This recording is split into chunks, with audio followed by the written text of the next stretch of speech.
You may not realize it, but you are currently funding some dangerous people. They are indoctrinating young minds throughout the West with their resentment-ridden ideology. They have made it their life's mission to undermine Western civilization itself, which they regard as corrupt, oppressive, and patriarchal. If you're a taxpayer, or paying for your kid's liberal arts degree, you're underwriting this gang of nihilists. You're supporting ideologues who claim that all truth is subjective, that all sex differences are socially constructed, and that Western imperialism is the sole source of all third world problems. They are the postmodernists, pushing progressive activism at a college near you. They produce the mobs that violently shut down campus speakers, the language police who enshrine into law use of fabricated gender pronouns, and the deans whose livelihoods depend on madly rooting out discrimination, where little or none exists. Their thinking took hold in Western universities in the 60s and 70s, when the true believers of the radical left became the professors of today. And now we rack up education-related debt, not so that our children learn to think critically, write clearly, or speak properly, but so they can model their mentor's destructive agenda. It's now possible to complete an English degree and never encounter Shakespeare, one of those dead white males whose works underlie our society of oppression. To understand and oppose the postmodernists, the ideas by which they orient themselves must be clearly identified. First is their new unholy trinity of diversity, equity, and inclusion. Diversity is defined not by opinion, but by race, ethnicity, or sexual identity. Equity is no longer the laudable goal of equality of opportunity, but the insistence on equality of outcome.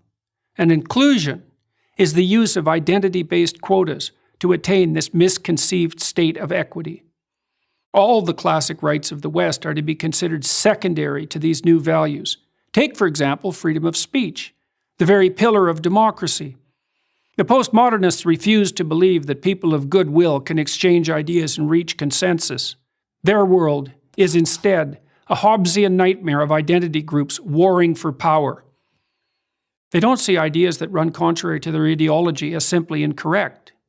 They see them as integral to the oppressive system they wish to supplant, and consider it a moral obligation to stifle and constrain their expression.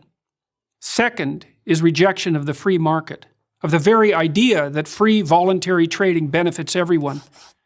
They won't acknowledge that capitalism has lifted up hundreds of millions of people, so they can, for the first time in history, afford food, shelter, clothing, transportation, even entertainment and travel. Those classified as poor in the US, and increasingly everywhere else, are able to meet their basic needs.